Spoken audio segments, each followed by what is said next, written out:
Hello, everyone. Welcome to the first round. Today we've got the dastardly Sakazuki versus the cool, calm, and collected second in command, Katakuri. What's so funny? Let's begin. Hey, everyone. Welcome to our new locals of OP06. This is round one. Everything legal. We've got Zach on Sakazuki. He's going to be grinding that out. He's got Peoria coming up here soon. And we've got Nick switching over to yellow Katakuri. Decided to switch things up a little bit, see how things play out with a different color. So they're going through opening hands, seeing how they go. I'll make some notes up at the front of this video. Unfortunately, I lost a lot of footage on my phone. So pre-release final rounds have been unfortunately lost, so I won't be posting those. And then actually the final round for the locals today on these videos, I only got about maybe a quarter of it, which is very unfortunate. I won't say spoilers as to who's in it or what happened, but it just kept cutting out every so often and just not showing that it was still recording. So we'll see how things go. Hopefully I can maybe scrounge some of it at least and see if we can get a somewhat video out of it, but I'm not holding my breath, unfortunately. Anyways, looks like they're going to start on up here soon. So they are setting out their lives. Zach is going first. Leader affects a Hina into the graveyard and then passes. Nick draws for turn, puts out the 2 Dawn. This is an interesting matchup. Oh man. Yellow is in such an interesting position of power. It does feel that yellow is strong, but then sometimes it just doesn't seem to hit all the way. Anyways, so Zach goes. He swings 5. Nick looks like he's going to take. Yep. So he plays the brand new. Gets a Helmeppo, a Gecko Moria, and a Sabo off the search. So looks like he's taking that Helmeppo. He's got 1 Dawn left. He's going to leader effect the Helmeppo into the graveyard. I know that's where you pretty much always keep him. So he's just going to pass turn with 1 Dawn up. I just think maybe it was a mismanage. Nick swings 5. Zach takes to play out the Kikunojo, which is a very interesting ad. I like Kikunojo. I know it seems very strong with the ability to just heal if it dies as long as your opponent's at 3 or less life. That does actually play a pretty big part here. Zach's doing some thinking. He's going to swing 5, minusing Kikunojo down to 3. Get a 1k Onami trigger out. Plays Great Eruption to bring Kikunojo down to 1. And this is the unfortunate side of things. He plays Rob Lucci to kill it because he doesn't actually remember the effect. He thought it was the other way around. He thought that if Katakuri had 3 life or less, he got to heal. But it was based off your opponent. So they're kind of debating because technically Zach hasn't fully declared as friendlies, but he's going to play it out. Didn't mean to, but he heals Katakuri back up to 5, which is unfortunate. And then passes, and it looks like Katakuri's going to start out swinging. Just swing a 5. Oh, no, sorry. He's still not done. Okay.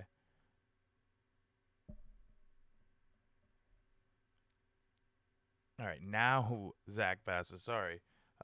It's been a long day. So Nick's going to go. He's going to swing 8k, it looks like.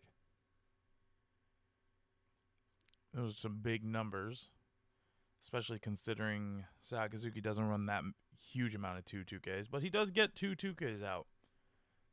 And then Nick is going to play, what's his name? Nekomamushi, Jesus.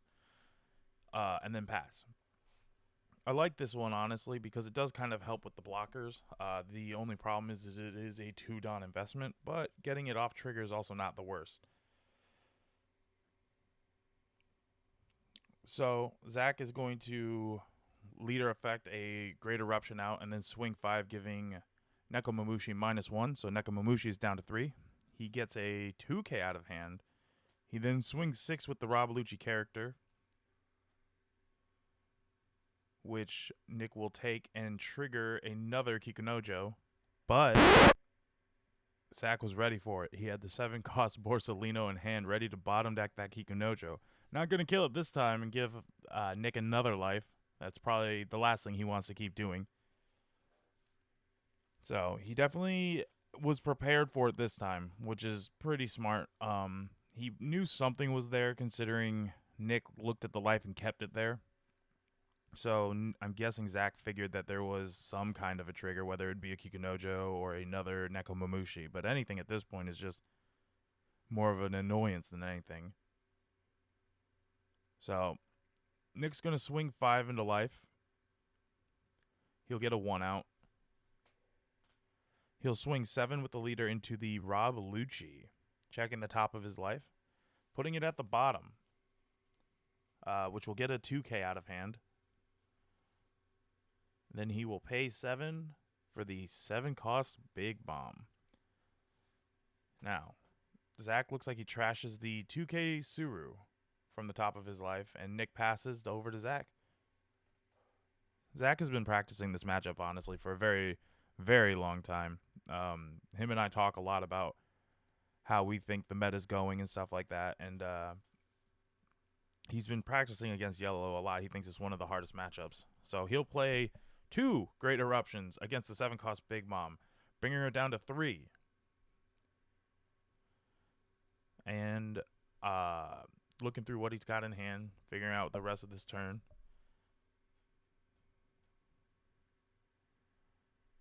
Oh my God, this is graveyard. Okay. I was like, that's a lot of 2Ks. Okay. That makes infinitely more sense. So he'll swing 5 into the Nekomamushi, giving -1 more to the Big Mom, bringing Big Mom down to 2. This is a tough position to be in for Nick, because it would be nice to be able to save one of his bodies. You don't want to lose everything. But if there's a baited Rob Lucci on board, it could be devastating. Going down to 0 board is not really what you want to see against Sakazuki. So Nick's doing some thinking, planning out, seeing how much Donnie's got left, and seeing how he wants to react to this 5K swing. I think, yep, he'll give a 2K in Charlotte Amand, actually. Interesting. Must not have many 1Ks. The big issue as well, though, is that he can just be swung into with the rest of the board, unfortunately. If Zach wants that body gone, it's probably going to end up being gone, unfortunately. Well, while they're doing some thinking, we will kind of run through some stuff. With the OP06 launch, it's been a little bit rough trying to keep all of my packs organized and getting everything organized and decks built for the new meta. But I will hopefully get on a more consistent upload schedule again. I know I've been saying that for a while, and I promise I will eventually. Just work in all this stuff at releasing at once is rough. But I do have 2 rounds from this locals, and then I will scrounge together what is the final round.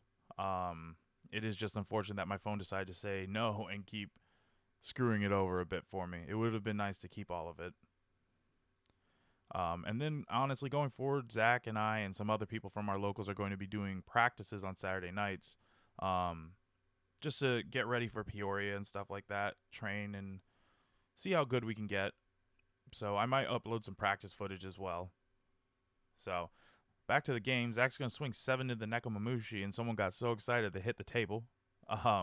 Zach will then swing 8K with the Borsalino. Now, this is a trigger, it looks like, but Nick seems to be debating whether he wants to trigger it or not. I'm guessing probably another beige, but he doesn't end up triggering it, and then Zach continues his turn playing the 4-cost blocker Rebecca, bringing out the Hina. and then pays 2 for the Hound, or the, oh man, what was it? The Amano Murakumo sword. Bottom decking the 7-drop Big Mom. No Ice Age required from Zach. And he kept 2 hand size, which isn't the worst. There was a bit of a cut there. They were all trying to figure out. They both were saying the entire time that they're both in bad positions. So Nick will play Reject, killing the Rebecca for 4 Dawn, which isn't the worst because now it does open up either an attack into a body or into the life. So he'll swing, what is that, 10k, checking life, and Zach will take. And then Nick passes with 2 Dawn up. Like I was saying, we'll be doing more practice and maybe some more uploading, and then just maybe some general tips and tricks on the game and what we enjoy and how we see the meta going. Zach will leader ability the Hina to the graveyard and draw, getting that cycle on. I think I see another Hina in there actually. But Zach is pretty hardcore on the Sakazuki deck. He wants to win, so he's going to be playing arguably the best deck in format. I, on the other hand, will be kind of bouncing between a bunch of different things. I'll get back to that after this turn. Zach swings 5 with Hina, gets a 1k out. He will swing 6 with the Rob Lucci. If I remember correctly, this turn is pretty nuts. So he'll get the 2k out, the Gang Beige. He'll swing 8k, getting a life. He then plays Gecko Moria for 8. And this is why I say this is a very interesting turn, because he's going to guaranteed take the Rebecca off of it and play the Tashigi. But then he bounces over to the Rebecca effect first to grab the Virgo to hand. And then he's going to do the Tashigi effect to search. Now, I won't lie, there is a lot on board, and it does take a little bit for them to address it, but it is addressed, I promise you that much.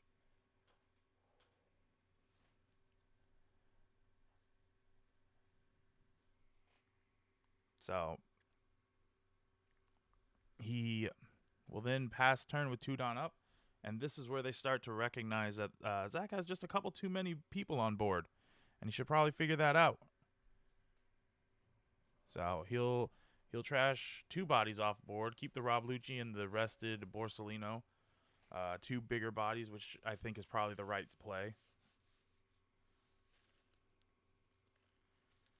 Now, Nick is in danger. He is at 10 cost, or he is at 10 Dawn, which is normally where Katakuri wants to be, but he doesn't want to be staring down 2 big bodies and then a character that's about 6k and all that, and the leader. So he's going to reject Zach's last life. Then he plays the Amaru to then swing, what is that? 1, 2, 3, 4, 5, 6, 7, 8, 13,000 into Zach. And Zach has been hoarding 2Ks this whole time. So Zach just barely counters out, honestly. He had 5 2Ks in hand. Cinching the win, unfortunately, for Nick. Zach just kind of proving why Sakazuki is so good this set. Between all the bottom decks and everything to avoid on KO triggers like that Kikunojo. He did mess up early on, so I don't know how the game would have really gone off, honestly. But it was all in all a decently close game. Zach figured out, I shouldn't say figured out, Zach knows with all of his practicing to, when you get to 10 Dawn, make it very uncomfortable for the Katakuri player to play that 10-drop Big Mom. Just make them regret dropping that down. Yeah, they may gain a life and take a life from you, but you've got 6 swingers potentially on the next turn. It's not going to end well for them. That's at least the goal. But with the amount of removal Yellow seems to have right now, it's rough. I think both players played it as well as they could, and it just kind of came down to Zach having the foresight to keep grabbing 2Ks for that final swing just in case. Anyways, again, like I said, I'll get more consistent. I just wanted to thank everyone for watching. Please subscribe and have a good day.